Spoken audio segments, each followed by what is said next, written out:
greatest jungle on the planet.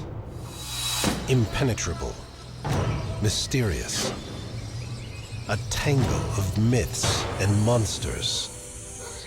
There are trees that kill, giant birds, and big cats. Even the little things are monstrous. Whoa. Welcome to the Amazon. I'd run as fast as I could. We're on two quests, hunting for a legendary creature. Are you seeing this? Are you seeing this? Whoa. And unraveling the workings of a biological machine. We'll end by unmasking the forest's biggest killer.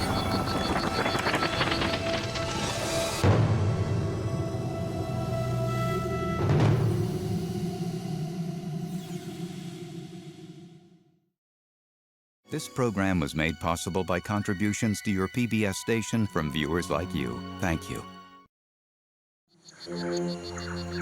This is the story of a giant tree and the giant spider said to live in its shadow.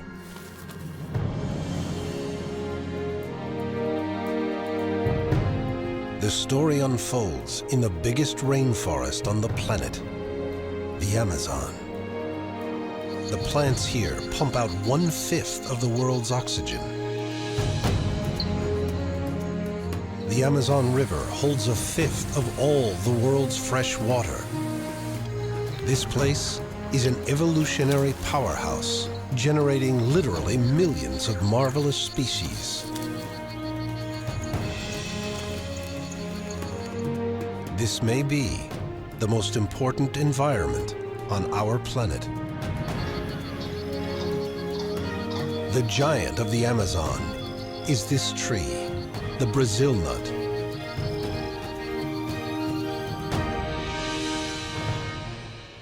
At 160 feet, it towers over the jungle.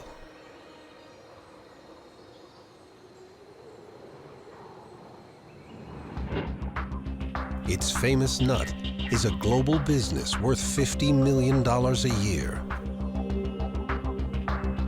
But at the center of the tree's life is a mystery. If we can solve it, we may understand what drives the entire jungle ecosystem. The mystery is this: why does this tree only produce its nut-filled pods in virgin rainforest? If you damage the forest, the tree shuts down. This makes the Amazon a very valuable place and keeps loggers at bay. 21st century science is trying to understand the connection between this tree and the forest around it. But the Brazil nut tree is not the jungle's only mystery.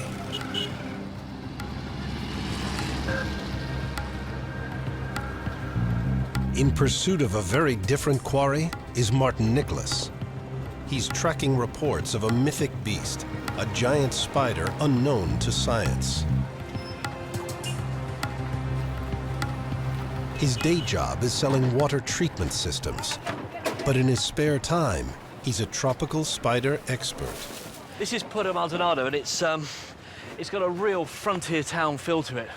The town itself is built on golden logging money, and it sits at the confluence between two of the great tributaries of the Amazon River. The Tambopata goes that way, the Madras Diaz goes that way, and basically we're sitting right in the middle of primary rainforest, just with this town sitting in the middle of it.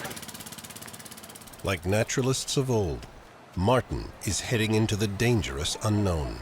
One of the real hazards of working in an environment like this is the diseases that you do find in this area. Our friend Artemio there, he has an appalling wasting condition called leishmaniasis. It causes huge scars. It can affect any part of your body at all. It is treatable in almost every case, although it can be fatal in extreme cases. We're told that he got it somewhere up the Tambopata River, and guess where we're going?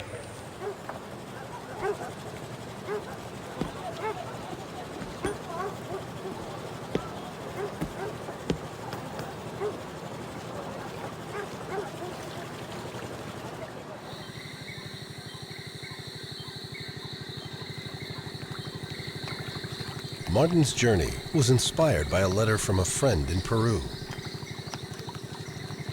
I was talking to a farmer who tells me that he loses many of his chickens that live around his farm and that of his brother. I ask if snakes or dogs are the predator, but he tells me it is the araña polita, chicken spider, I think. He imagines the scene constantly. This so-called chicken-eating spider is said to have legs as thick as a man's fingers.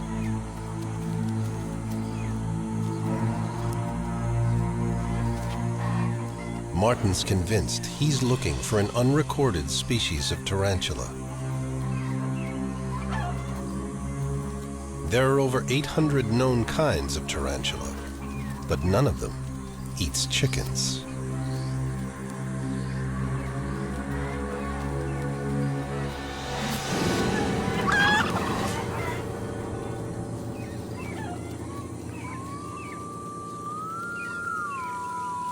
The idea of a spider that drags chickens around the backyards of Peru may sound absurd, but it's enough to drag an enthusiast like Martin halfway across the globe.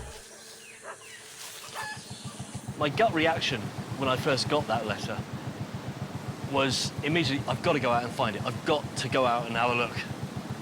Got to find the monster. Martin's quest is taking him deep into the Amazon, the largest piece of forest on Earth. 85% of it hasn't been explored yet. There may be tribes of indigenous people here who have no idea of what exists outside their forest. This is still a lost world. A world where a single tree contains complicated secrets. To understand just how this jungle works, explorers are developing new kinds of high-tech jungle science.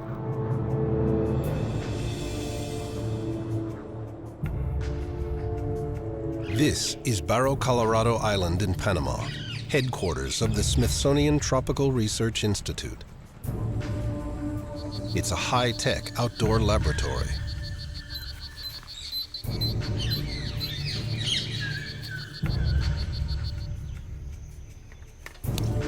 Scientists here use all the latest gizmos to discover how different animals and plants live their lives. This is probably within the last half hour to an hour, so it's getting really, really active.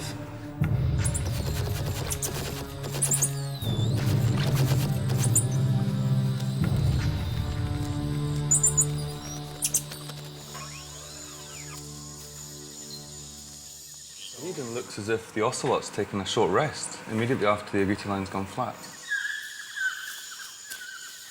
The experts discovered that the jungle is so complex, it can only be understood by looking at it over tens or even hundreds of years. So they started keeping small sections of rainforest under constant surveillance all over the world. Nothing grows, nothing dies without it being recorded.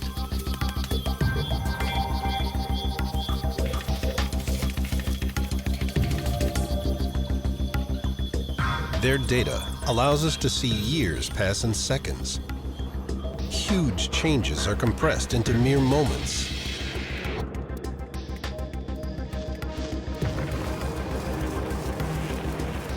To understand how a Brazil nut tree works, you need to look at its entire lifespan.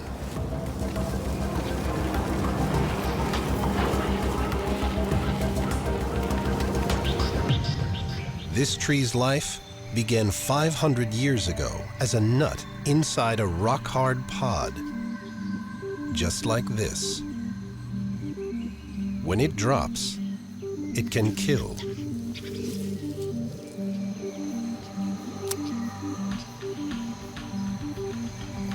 It's the weight of a cannonball and accelerates to 50 miles an hour in just 3 seconds.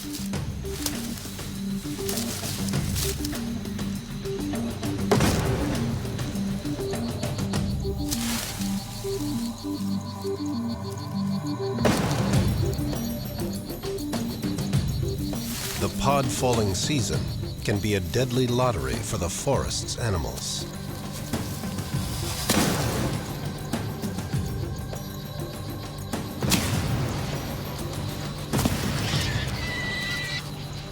A pod is a conundrum. There's nothing in the Amazon with jaws strong enough to crush it and release the seeds. This is the first problem in unraveling the tree's story. It's led scientists in Peru to create an ingenious experiment. It takes 20 minutes to saw open a pod. A magnet is glued to each tagged nut, and the whole pod's put back together again. These trick pods are then scattered around the forest. They attract the solution to the problem. The pod isn't opened by an animal with huge jaws at all, but a small rodent called the agouti, with teeth like chisels.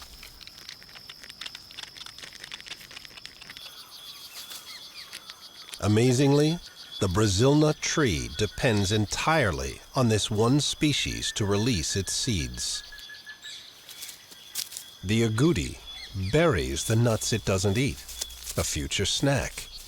But they often forget where they've hidden them. The forgotten nuts germinate into tiny trees.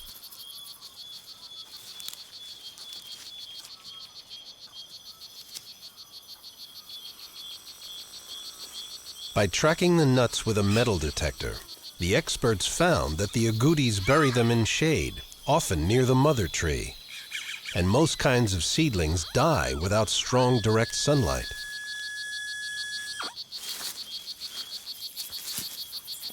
But once again, Brazil nut is special. In shady places, its seedlings can go dormant for decades. The sapling of today's giant tree could have waited years, just like this, for something to change in the environment above.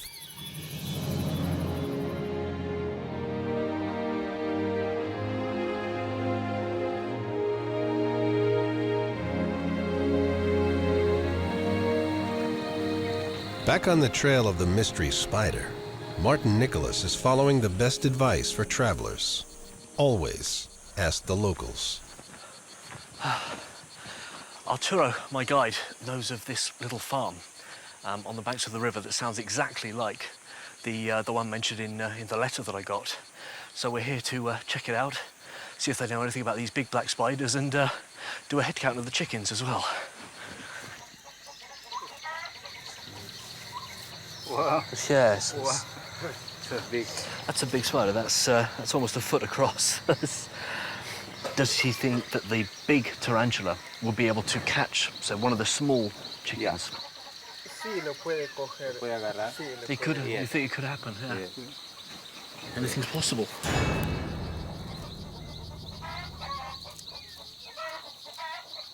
This is exactly the story that we've heard. This is the tale that is now starting to reoccur. Story from the letter, and we're obviously definitely in the right sort of place.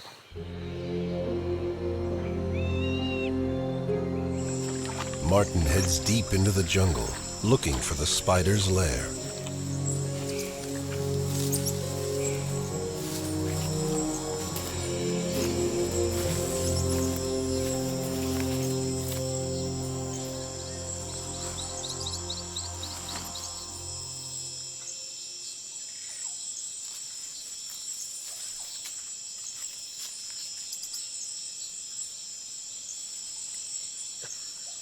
Here's a spider.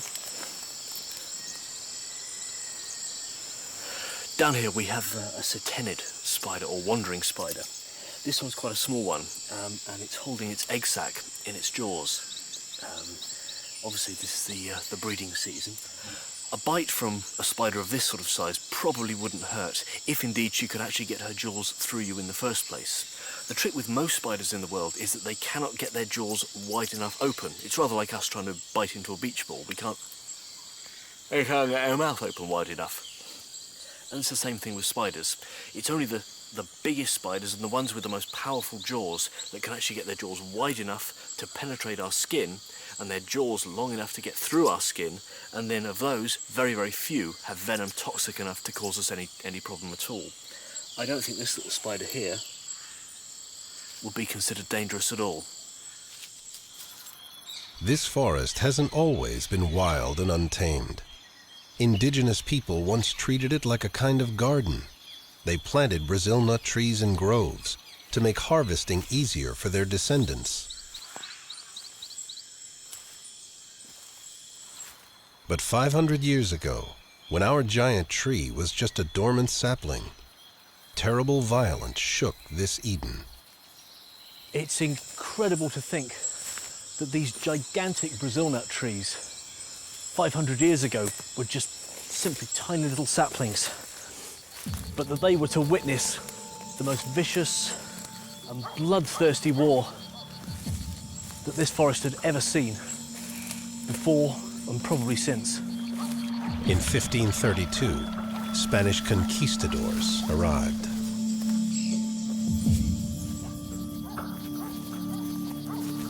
They came here for one reason. They came here for gold. Unfortunately, the conquistadors thought that the indigenous people were subhuman. They would torture them to death just for the amusement of it. They deliberately spread diseases. They killed them in their thousands, in their millions, actually.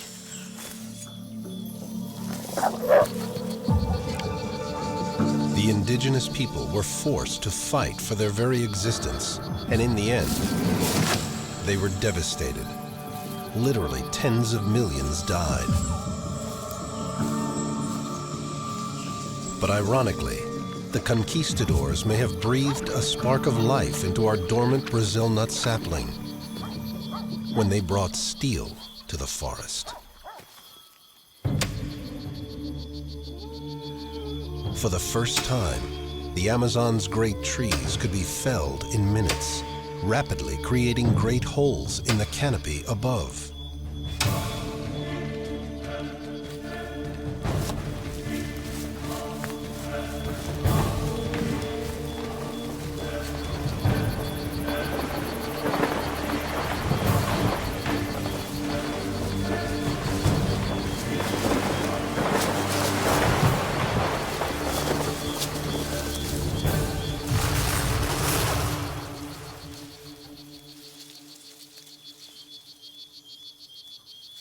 An event like this may have finally bathed our Brazil nut seedling in precious sunlight.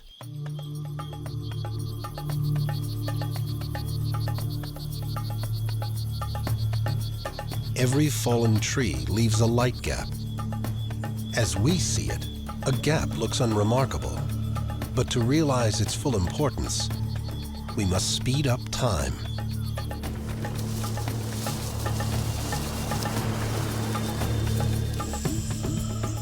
Now, the clearing explodes into life.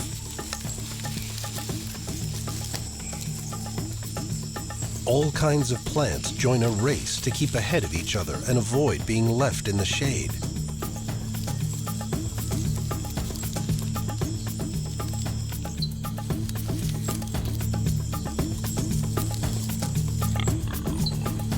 Hungry animals exploit the fresh growth.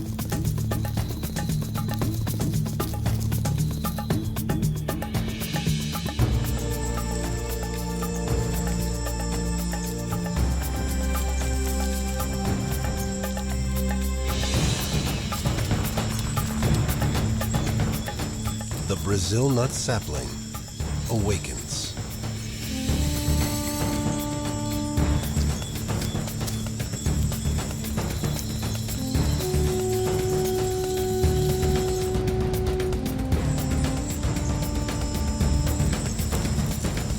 The tree grows into an unmistakable hallmark of the Amazon horizon.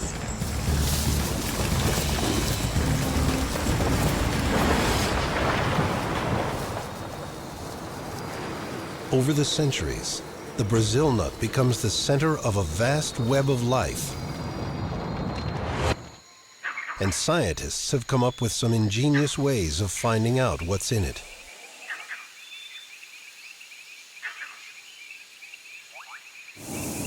A spray gun fires insecticide up into the canopy.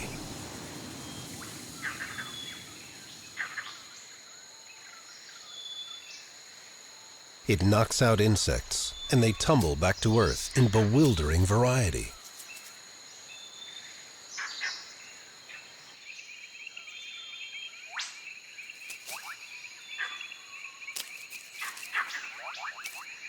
But which specific tree did the different insects fall from? It's a tough question. Time for a new idea.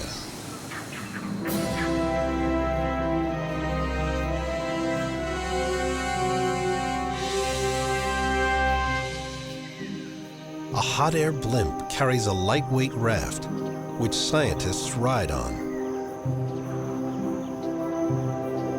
Up here, they can pick out which trees they want to investigate. The raft is dropped right on top. It used to be thought that there were about 3 million species of plants and animals on Earth. But work like this has made us revise the figure upwards to 20, 30, even 50 million.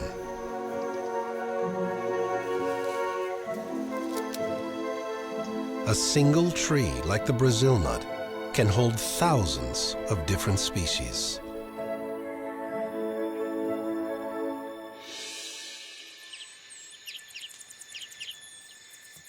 And this life isn't a random jumble.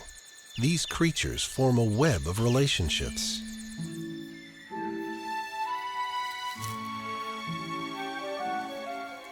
The tree's wilting flowers are not wasted. These are leafcutter ants. A single colony can hold 10 million hungry individuals, so the seasonal shower of petals is a valuable bonus.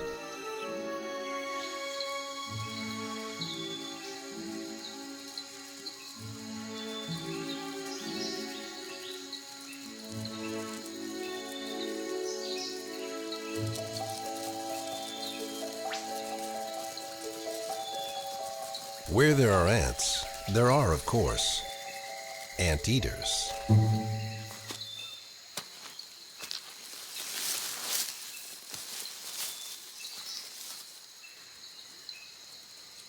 The giant anteater has no teeth. It slurps up its prey with a tongue over 2 feet long.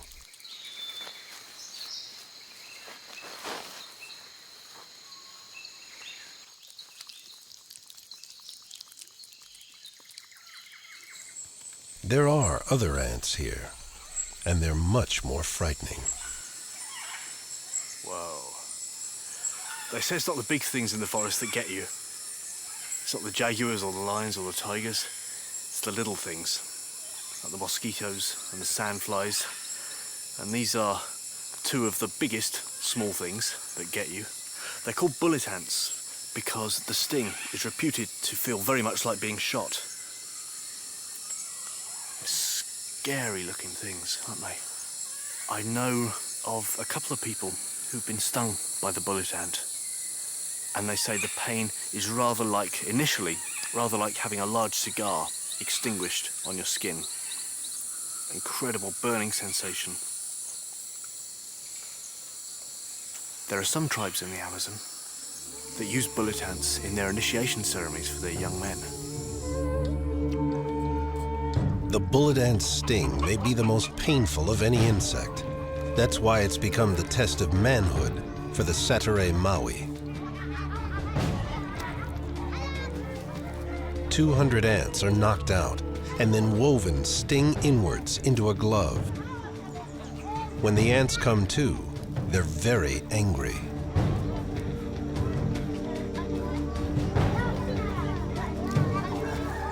Teenage boys must wear this for 10 minutes while the ants inject their potent nerve toxin. The test is to show no sign of pain.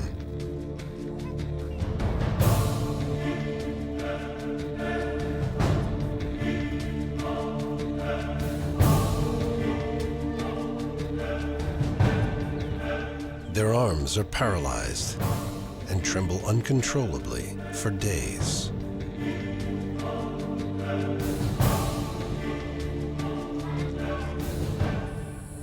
I'm not going to put my finger anywhere near these.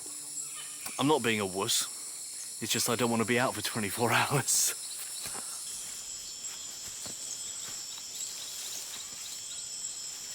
Martin's quest has brought him into the territory of the Amazon's big cat, the jaguar. He too will find food in the shadow of the Brazil nut tree, a deer perhaps. Or maybe this strange, enigmatic jungle climber, a sloth.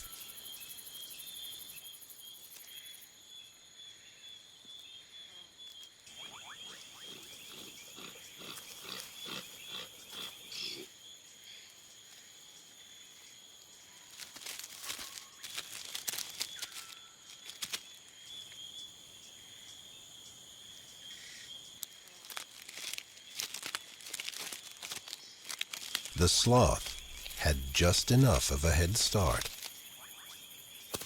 It's escaped the jungle's greatest ground predator, but it's climbing towards something just as fearsome. The harpy eagle, the biggest bird of prey on the planet.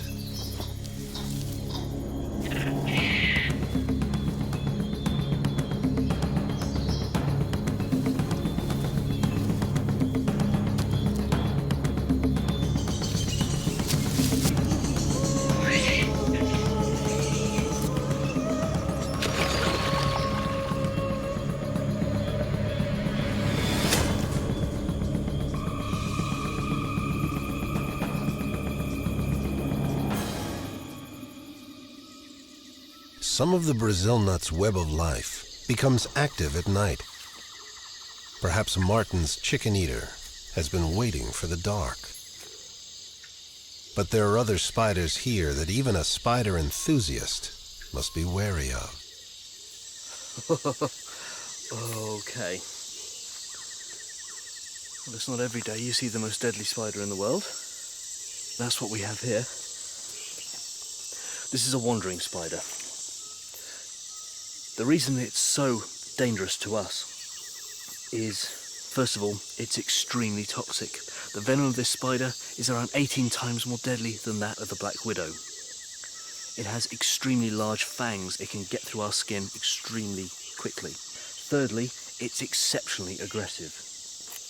Just a slight tap on one of its legs immediately provokes a response. These things jump and bite. They don't just bite. Before an antivenom was developed, up to 1,000 people a year were dying of this spider in Brazil alone.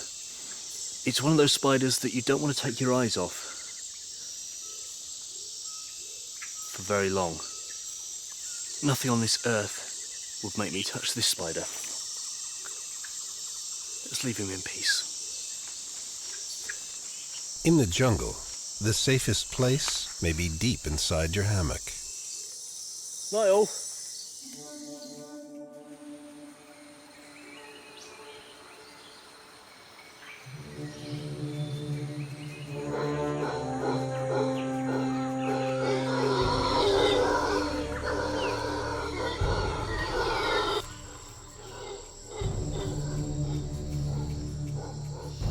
And apart from the dawn chorus of monkeys this morning, it's not a bad night's sleep, actually.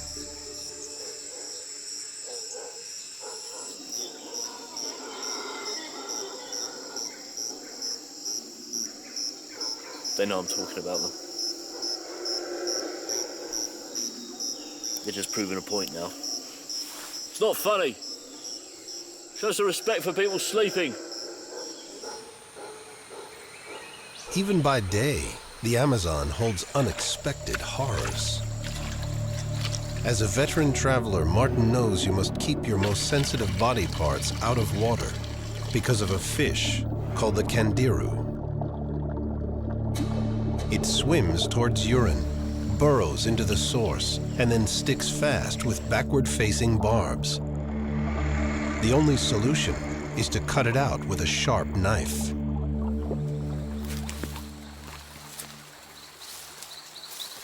But Martin is undaunted, and he may be closing in on his quarry. By day, tarantulas hide in burrows under big trees. If Martin can find a likely hole, then he's all set to unleash some homemade technology. Ah, now that's more like it. Base of a tree. And there's a big hole down there.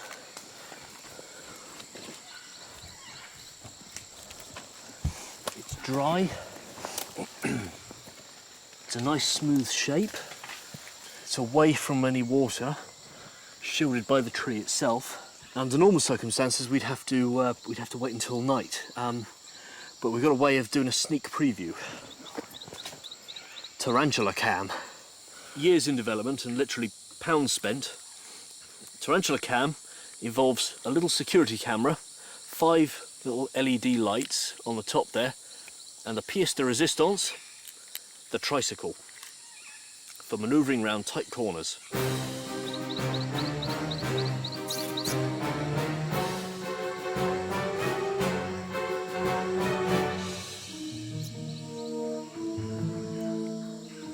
All systems go.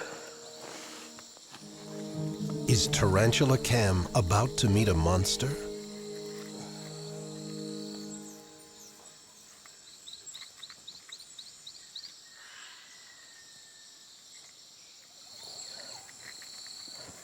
It goes back quite a way.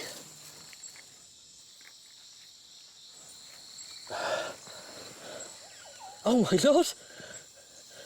There's something looking at me. It's a possum or a mouse. it's checking me out. I'm sorry, mate. Look at that.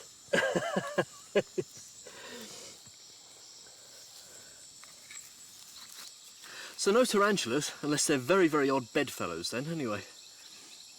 I'm chuffed with that. At least the camera works. Camera work's a treat. Who knows what will be down the next hole? It's fantastic. One of the challenges of exploring the rainforest is that it isn't called that for nothing.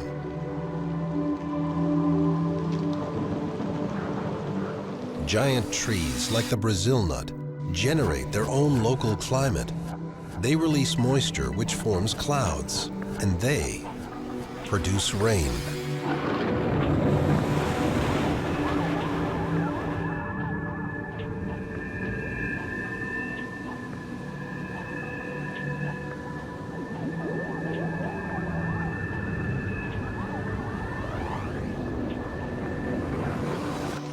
Here, rain falls at least 200 days a year.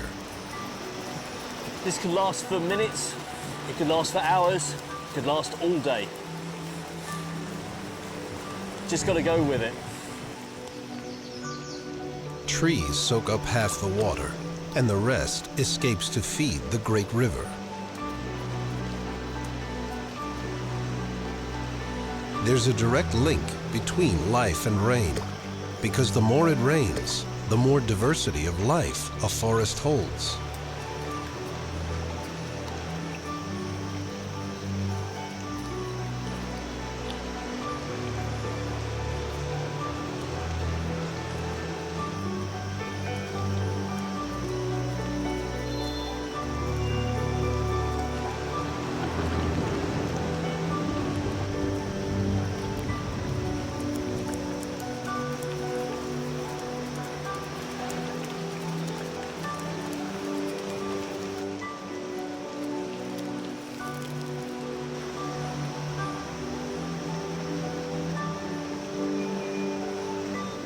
The Amazon forest creates some of the biggest storms on the planet.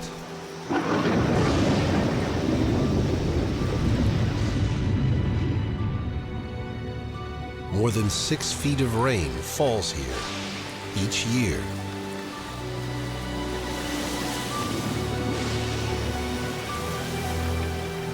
Sometimes it rains so hard that it floods over 135,000 square miles of forest.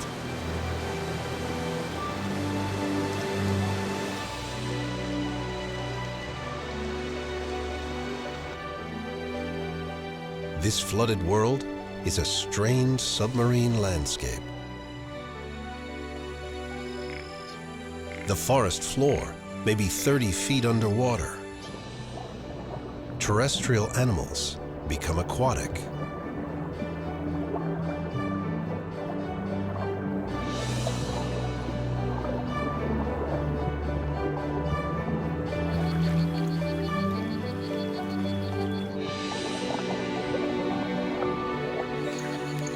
While mammals go into the water, the fish try to leave it. The hatchetfish leaps to avoid predators.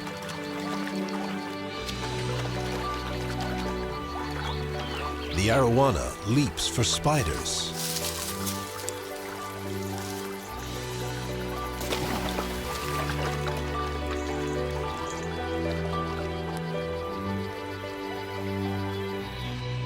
The flood lasts for 6 months.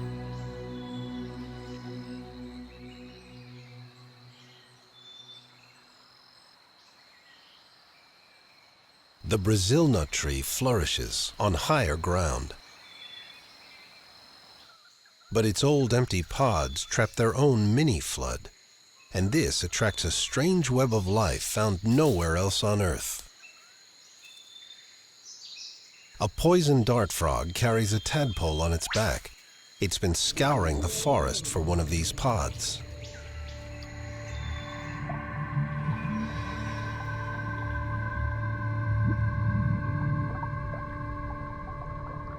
A mosquito has laid its eggs in here already. In the race to grow up, the larvae turn cannibalistic.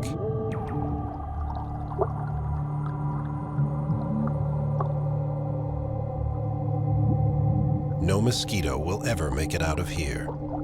The tadpole is a predator.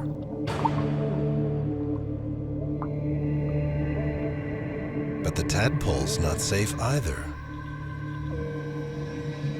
There's another predator in this cavern, a damselfly larva. It's not a great predator, but then it doesn't need to be. The tadpole's trapped.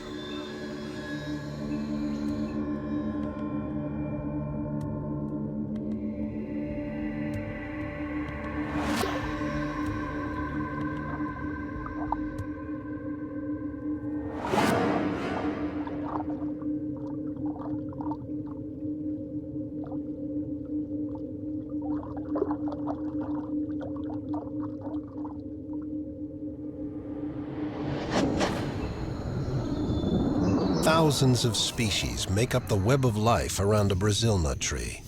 Could just one hold the key to the tree's mystery? Why will it only bear fruit in virgin forest?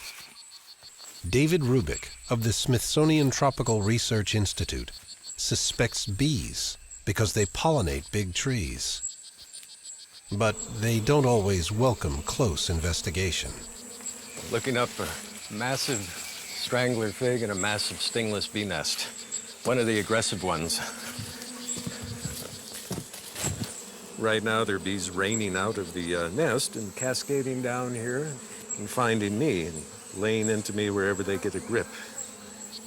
If you're not a little disciplined, you tend to lose it, and the pain kicks in, the smell, the continual squeaking, and then the sticky resin that they're starting to put on me now. Ouch.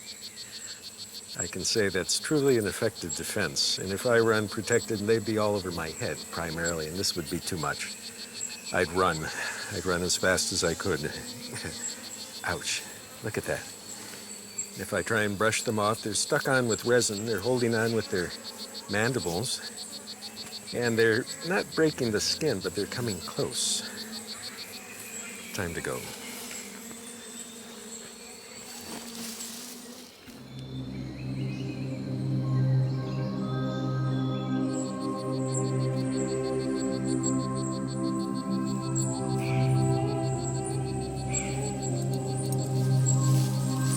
David climbs some 130 feet to the tree's canopy to find the bees that pollinate its flowers.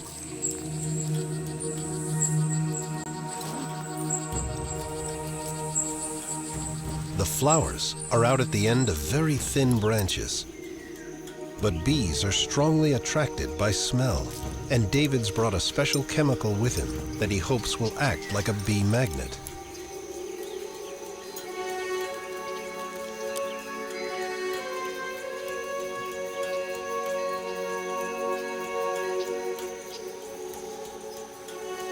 The bait's out, bees are on their way, there's nothing to do but wait.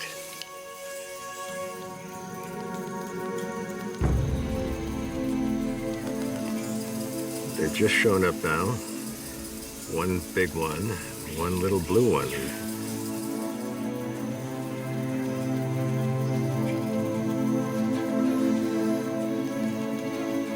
The bees pollinate the tree's flowers, and only then will they produce their giant pods.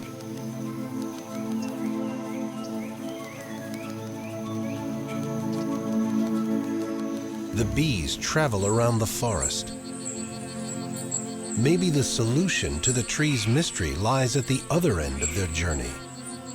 David follows them.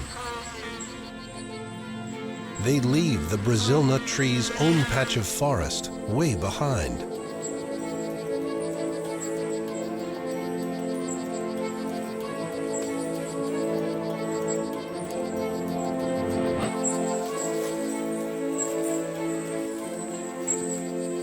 A mile away, David finds the same kind of bees flying around a rare, fragrant orchid.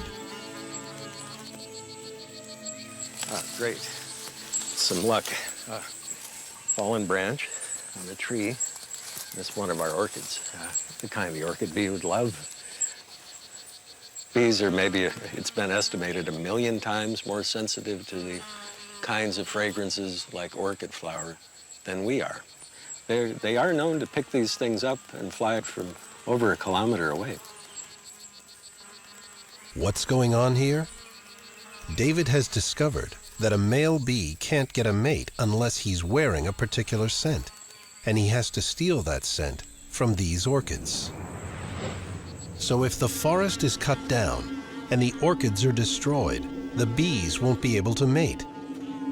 No reproduction means no new bees, which means the Brazil nut flowers won't be pollinated, which means the pods won't grow. Eventually, the lucrative Brazil nut tree itself will vanish. That's why the Brazil nut tree needs intact forest to survive.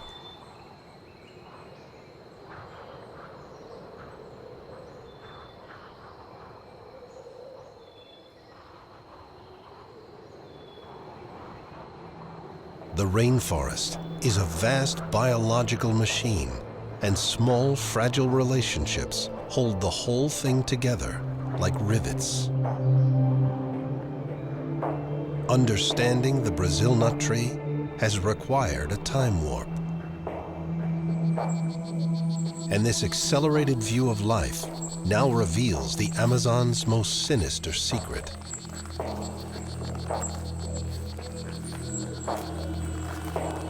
The Brazil nut tree lives for 500 years. It's a survivor, almost invulnerable. Yet there is one killer in these forests big enough to take it down. A seed in an animal's dropping germinates on one of its branches.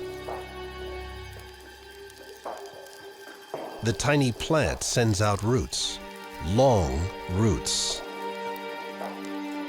Finally, they anchor in the ground. Then they grow and begin to wrap around the tree for support. This is the strangler fig.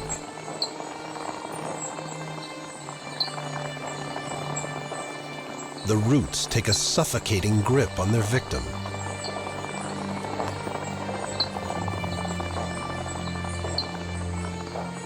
The living part of a tree's trunk is just beneath the bark.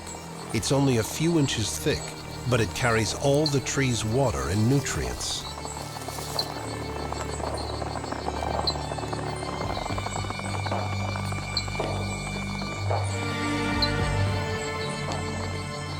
The strangler squeezes tight and chokes the tree. It's a death that takes years.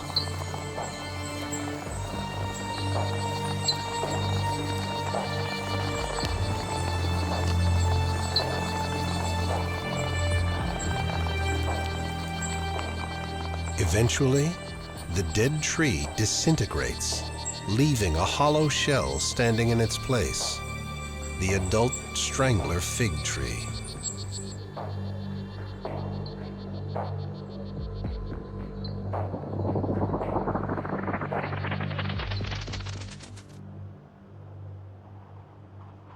Our Amazon journey has one more secret to give up.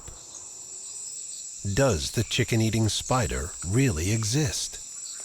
We've looked at many burrows without a great deal of success. They've either been empty or they've had various mammals down them. We've come across a very promising burrow just here at the roots of this Brazil nut tree. It's nice and shallow, classic shape, nice and oval shape. So we're going to send tarantula cam down and see what lives down the bottom.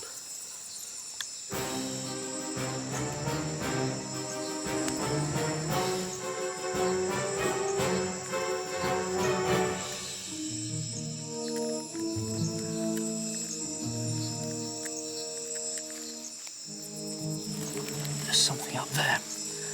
There's something up on the right there. Look at that.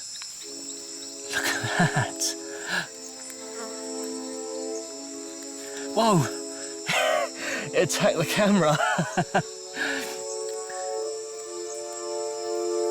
That looks like a juvenile. That's not an adult spider.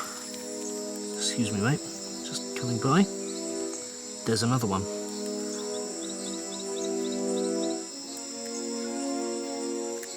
Holy moly. Are you seeing this? Are you seeing this? I think Mummy's home as well.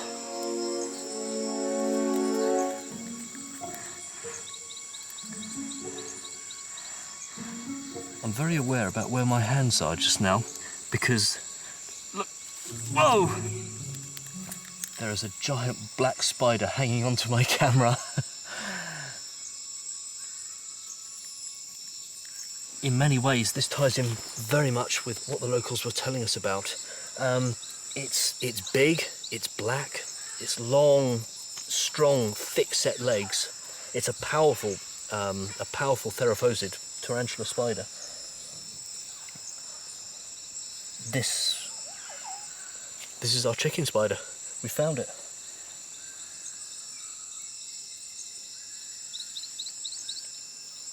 She's coming out.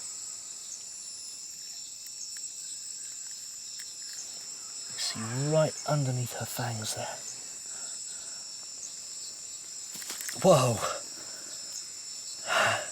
She's got two very large downward pointing fangs, and tarantulas stab downwards. True spiders' jaws work like pincers. The legs come up into the air, and the jaws come out and they strike downwards like that. And that's how she catches her prey as well. There we go. The spiderlings that we saw at the beginning were well grown on. They were well, it's a little bit difficult to tell, but they were at least 2 or 3 inches across. Now, for spiderlings of that size to still be living with the mother is extraordinary. It doesn't happen. Tarantulas aren't gregarious whatsoever because, of course, more spiders in the same burrow at the same time creates competition for food, creates competition for space, and of course there's an issue when the mother spider is ready to breed again. But there she is, in all her glory.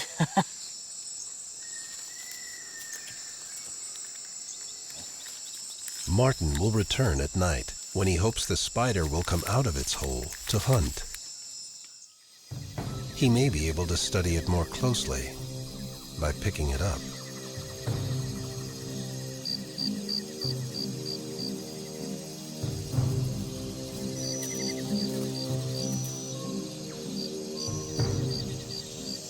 And there she's got it. Look at the fangs sinking into that grasshopper. Well, I suppose when there isn't a chicken coming by, the grasshopper will do. But what I want to do is try and take a good, hard look up close. And to do that, I'm going to have to catch her.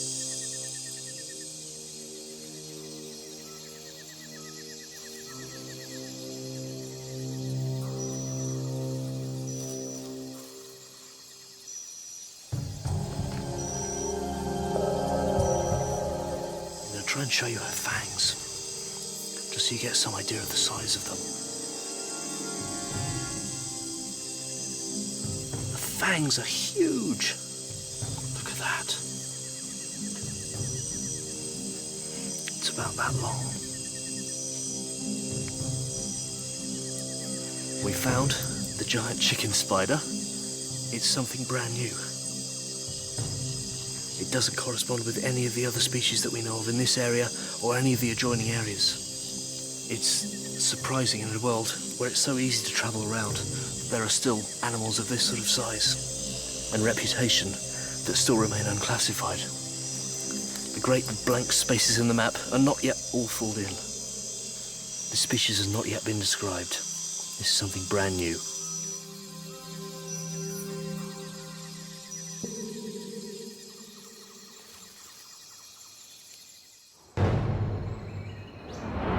The jungle is a place of infinite complexity. Science is only beginning to understand it. Here, life is at its most abundant, yet the connections that keep it all going are desperately fragile. And who knows what secrets the Amazon will reveal to the next intrepid explorer who ventures into this deep jungle.